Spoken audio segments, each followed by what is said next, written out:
umuwi ka na kagad sa Pilipinas. Dapat ikaw yung doon. Sinabi niya kay Vice President. Umuwi Hindi siya. ko naririnig. Huwag na siyang nandito. Sabi niya. Umuwi ka na ng Pilipinas. Okay, yun ang sabi niya. Pero, kumusta po yung kalusugan niya generally? Sabi naman ni Bibi Sara, tatay niya kasi hindi talaga nagpapatingin sa doktor, no? Pero mukha namang okay siya. Pagkamat alam natin na yung appearance niya sa hukuman, ako bilang isang nag-inspok niya, mukhang mahina. At napapansin ko rin sa nagkakita niya, nagka-crack na yung process.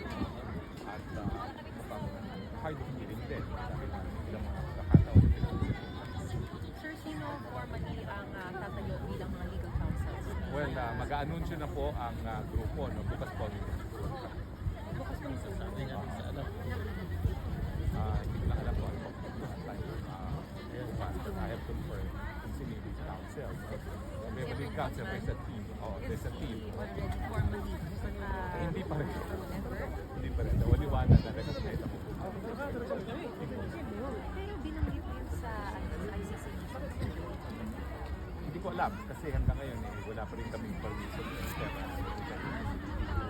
So, hindi ko pa rin alam. Kausap kami ni Hoffman. Nag-aantay ko rin kami.